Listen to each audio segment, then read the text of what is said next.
Yeah, what a few days it was for hurling in the Midlands. Not only did Westmeath get a draw against Wexford on Saturday, but Offaly and Laois contesting the minor final in Portlaoise last night. 12,500 people at the game.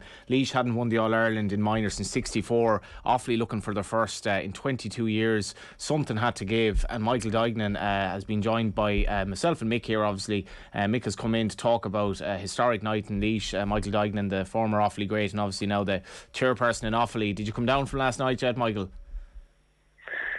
I'll have a county board meeting tonight, so that's bringing it back down to earth pretty quick. That'll bring anyone back down to earth. Exactly.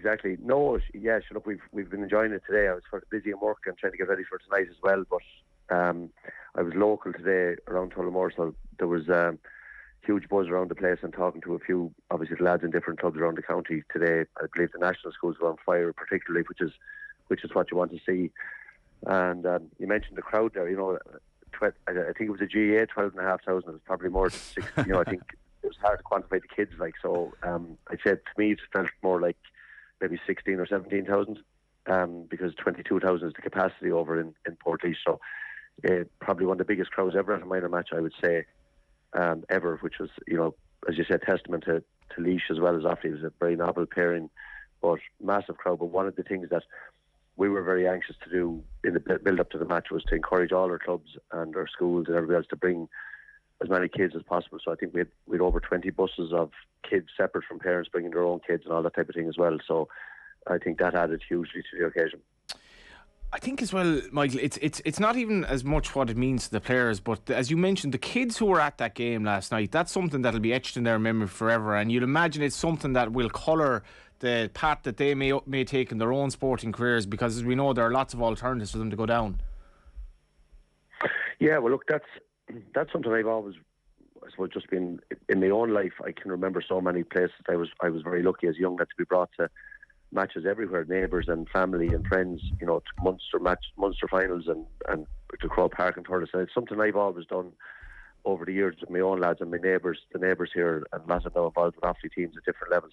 That I never left out a full carload of lads to go to Páirc Uí Chaoimh or Thurles or Crow Park or the Gaelic grounds, wherever I was going to maybe do the commentaries or whatever with RT. I always was anxious to bring the lads and encourage them. That love of the game is what I'd always be talking about. And it's one thing about the GAA as well, that whether you're 6 or 90, you never lose that love if you have it, So I think right across, it means an awful lot to everybody in Offaly, because we've been down for so long after having such great years.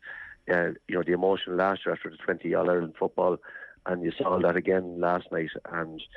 But one thing I think is a little bit different, these lads are so young at under 17 level, and that's another day's work, whether it should be 18, which I think it should be, but they're so young, a lot of them only 15, 16, like that. The younger kids at 7, 8, 9, 10 are only a couple of years younger than these lads, and whether they be boys or girls, they know them. And the 12 and 13 year olds are probably in school with them all in secondary school, because a lot of them are in junior cert, or they will be going to school with them over the next few years. So I think that influence is massively important, and the leadership those lads will show, because they are, again, an exceptional bunch of young lads representing their clubs and families very well.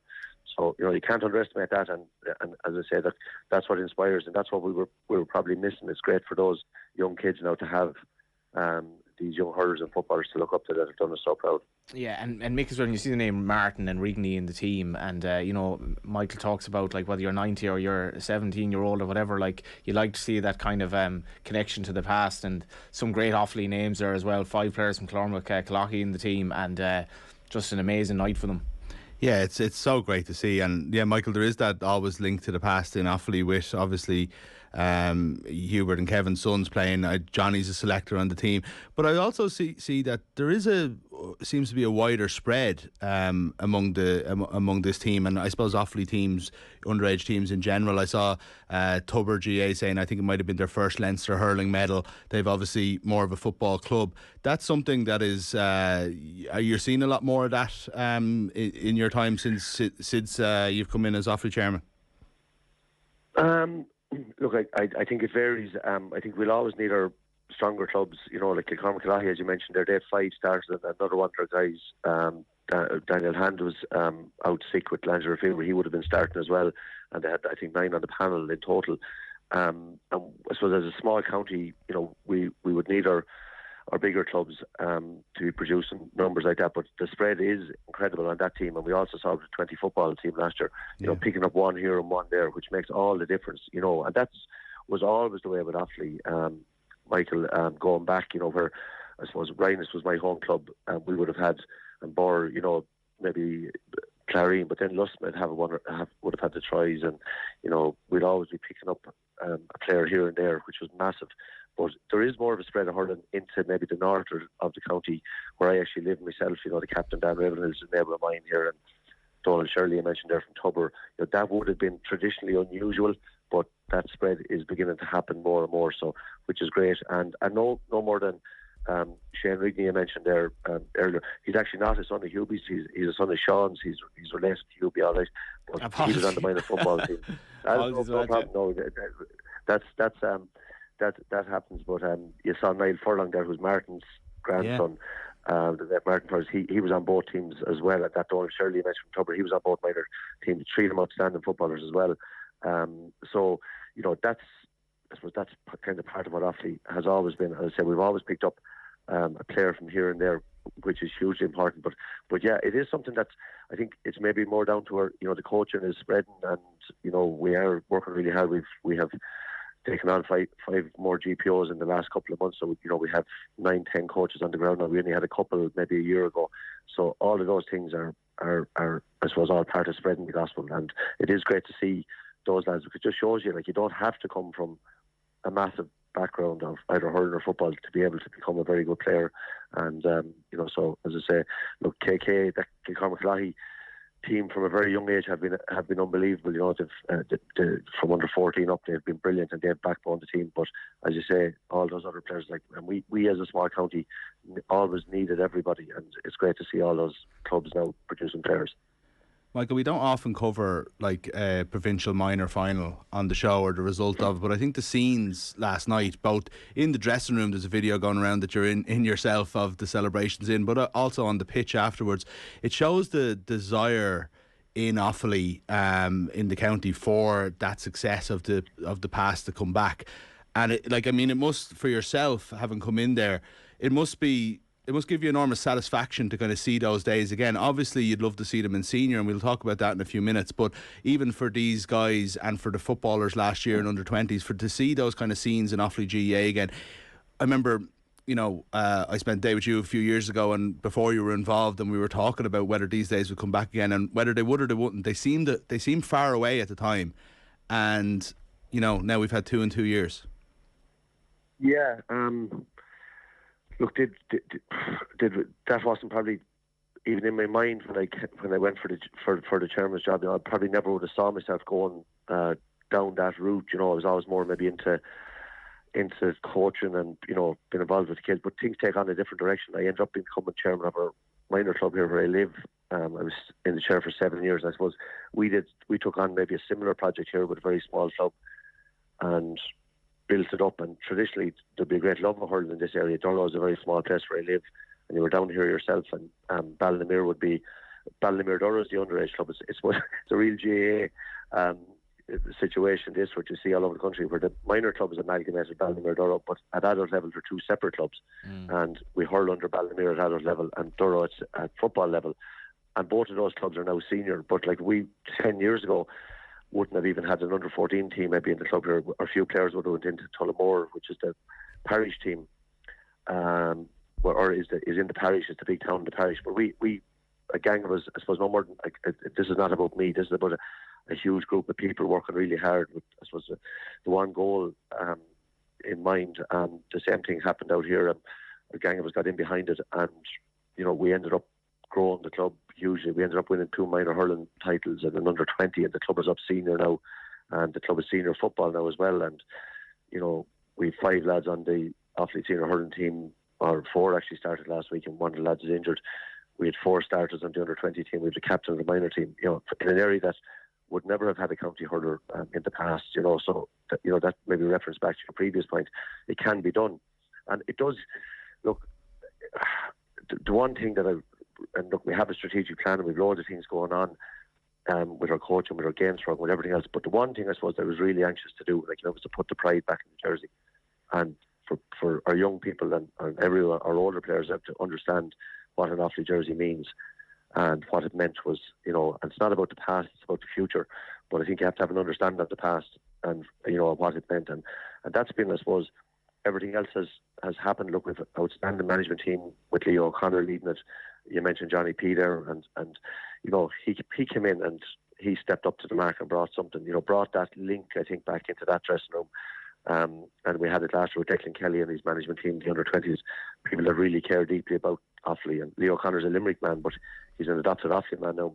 I don't know, we've managed to bring in outside managers over the years that have worked really well in the county. So it's an amalgamation of a whole lot of things, lads.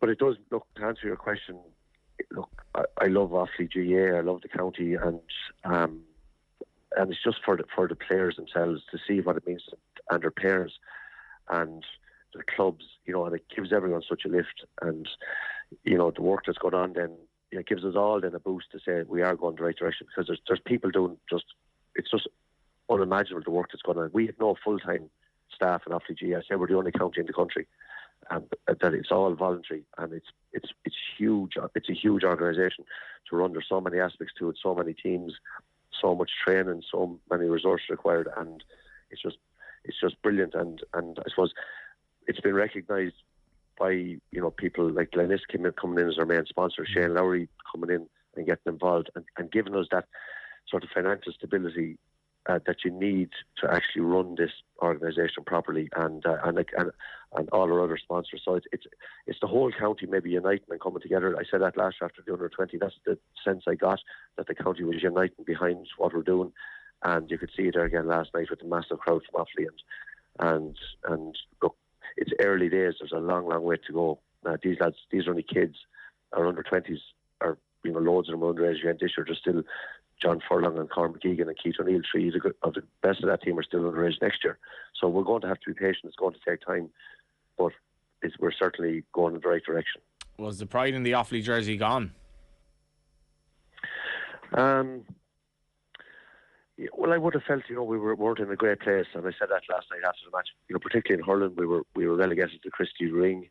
That was hard for us to believe, lads that had won in All-Ireland 20 years before that, and the football probably wasn't in as bad a place, but hurling, was, and we were a very, very small county, maybe 75 to 80,000 people. You divided, into hurling and football, and then, our playing population was getting smaller and smaller, and, our club scene wasn't going great. Our schools, our games programme was, to me, very limited.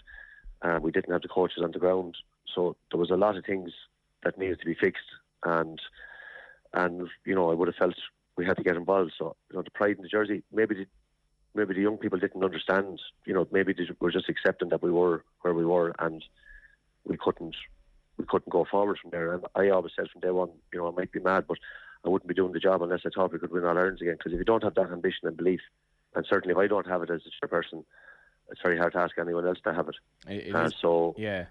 It is mad as well, because TG Carr obviously showed the game last night. Johnny Pilton featured on Lear Gale not that long ago. It was I'm sure it was really inspiring to watch if you're an Offaly person. But Johnny Pilkington retired in 2001. None of these players saw him play for Offaly. Still know him though. We all know Johnny Pilkington, I think. Everybody knows him. They might know me or Brian Williams or Team of the Millennium Man, but everyone, Johnny is the folk hero. But one thing about these young lads, and maybe that whole thing I'm talking about that love of the game, that understanding of Offaly. I was in that dressing room last night, not for any reason, and I didn't. The video went up, and that was a private moment. But these things happen, I suppose, in this era. But that was, Leo O'Connor asked me to go to the dressing room because he wanted a moment, and he said a few words, and I said a few words, and it was very emotional for us because it means the world to us. And he said that we have a minute. So Killian Martin, Kevin's son, then put on the Offaly Rover, and there was 36 of the lads, the extended panel, everyone standing around. You saw it going around. But every one of those young lads knew every word of the Offaly Rover. Wow. That was really noticeable, Michael. Wow. Every single one of them. Yeah. I could not believe that. Because I know it, because I'm the worst singer in the world, but when I get a few pints, I sing the Offaly Rover because did it come out last night? All over the cut. Sorry? Did it come out last night? Did the Offaly Rover come out? Yeah, after your few, I'm sure you celebrated afterwards. Oh, no, we didn't. No, we couldn't be celebrating minor success, but No, it didn't. No, we didn't sing it last night. No, by the time we got home from Portlaoise, it was after 11 o'clock. You were wrecked. Tired, but I was up in Ravenhill's house for a quiet one. The captain, I actually bought my house when I came to live here after Ravenhill's. Wow. And that was 19 years ago. And Ross was playing senior for Offaly now, and Dan was the minor captain. And Brian, my young lad, and Ross are best friends. And Brian is playing for Offaly as well. And Kieran Buck, their next best friend down the road, is playing. And Mark Try, Jim's son, lives 50 yards from us here.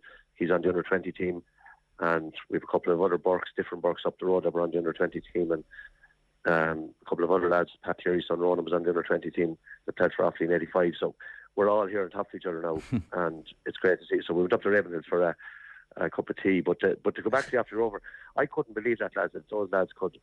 Because, I know it because I say it's, but a lot of people, a lot of lads I played with probably wouldn't know the words of it even. But all these lads knew it.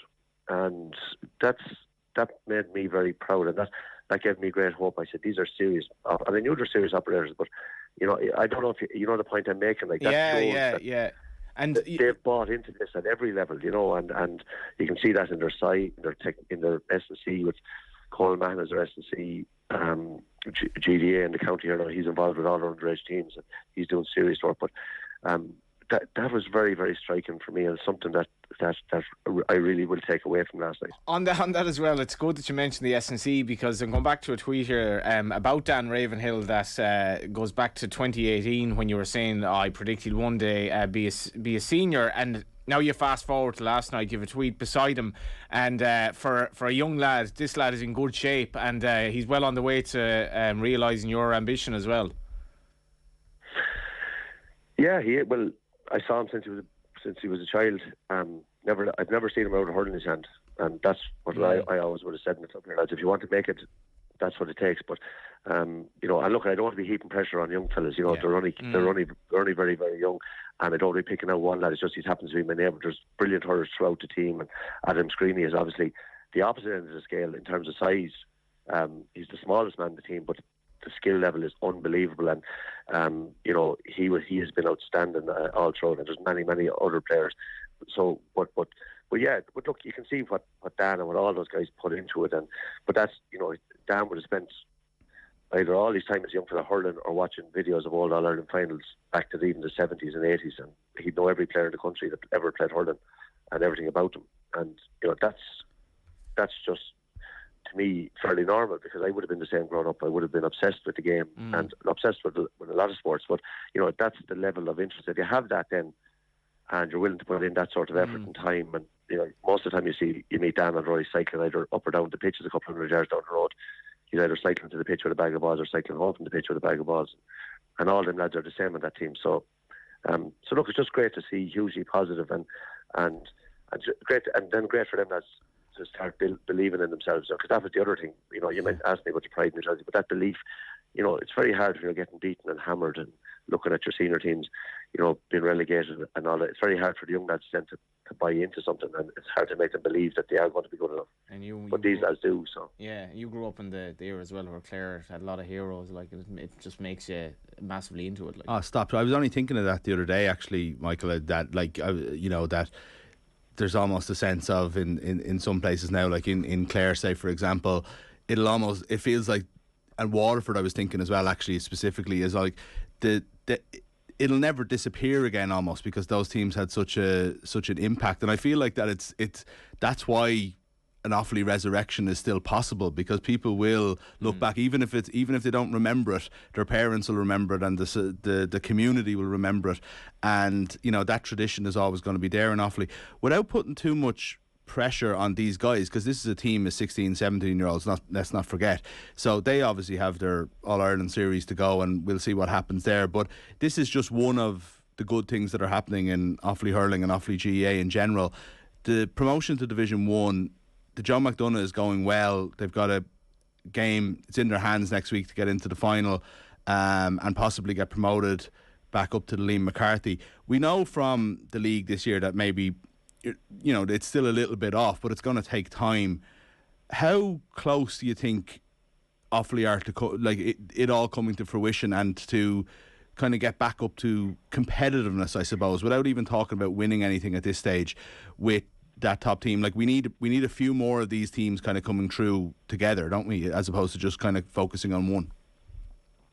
I think you've seen it over the last number of years. There's a huge gap between the top 8 maybe, and whoever comes up from the Joe McDonagh usually struggles, and like obviously Antrim have made great strides. Laois, Westmeath, you mentioned at the start there, drawing with Wexford is huge for them, but like we've fallen behind those teams, so I think what we had sort of said, we needed to obviously stay as competitive as we could at the senior level, and we need to start to build all over the place, like from like nearly our nurseries up, like right through the club scene, right through the schools, right through the high performance pathway, I suppose, through our development squads, and right through. So that is all a sort of a 5-year. I would say all of that, is going to take that sort of 5 to 10 year and ongoing, that it will stay going no matter who's here, that we have all those structures in place. So that's kind of the bigger picture. I would say in the short term, the reality is that our senior team is exceptionally young for inter-county hurling. Like the majority of the team are 23 or under, and some of them are in 19. There's a couple of 20-year-olds, a few 21-year-olds, and that's unusual. Like at the top level now, like you even said Tipperary has the 1 to 20 and 21 others. They're all 23 or 4 now, and they're only beginning to come through. And whether they should have been through, there's a debate there that whether they should have been through maybe a year earlier. But that level of S&C, the power that these top teams have, and maybe some of our lads at that age weren't fully exposed to on the way up. So they lost out maybe along there. So we're trying to play catch up. So I think what we have to do over the next couple of years is to stay as competitive as we can. Obviously, as you said, the Joe McDonagh final is within reach if we can beat Carlow next Saturday. That's a huge game for us. To get to Croke Park with that young team would be brilliant. Even if we don't win it, we're in a preliminary All-Ireland quarter final. Division 1, you saw this year, was a huge step up for us. Like to go from the Christie Ring last year to Division 1, and we even, in the draw, it was 5 matches, we got 3 away. Not that it would have had any massive difference, but it's just a massive jump. So, it's I can't really answer your question, because I think it'll take even a lot of our senior players another couple of years to really get to their peak or anywhere near it. At that stage, some of our younger players, not just those 17-year-olds, like we've been reasonably competitive over the last number of years at minor under 20 level. Like we were in a minor final, as well in 2020 that was played in 21. So those lads, next year, our under 20 team next year will have a good sprinkling of players from over the last couple of years, including maybe some of those lads from this year's minor team. Maybe some of them will need another year to go up to that level, so we'll have to make sure we have something for them.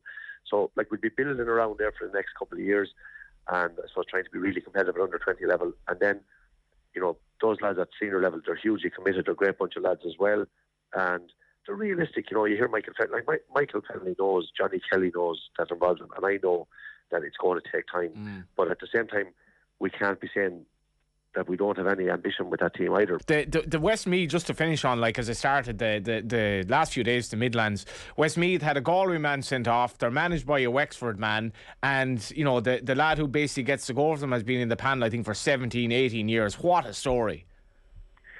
It's unbelievable, and you're so delighted for them, because like the one downer from last night was that it was Laois that having won a minor title in '64 that we beat in the final. Because like I know from what it means to small counties, to Midlands, because they're all working so hard as well. And Westmeath have always had a massive hurling tradition. That going right back to my time, we always had massive battles with them. So I was really delighted for them to get a result like that. Okay, it's not a win, but it's fantastic. And the way they hurled against Kilkenny in the first half, in particular, and into the second half, and then to bounce back from a couple of heavy beatings then as well, and to put up, like, to stay going and to have that belief is brilliant. So well done to them, and look at it. It's like us all, we just have to stay at it and stay building and stay driving, and we'll have the drawbacks that with population and and lack of numbers and all that, but I suppose you have to try to make the most of what you have, and I say I have that belief that someday you can have days like I suppose we had last night, and maybe bigger days ahead. Thanks a million for your time, Michael. Cheers, lads. Thank you. Bye-bye. Cheers, Michael.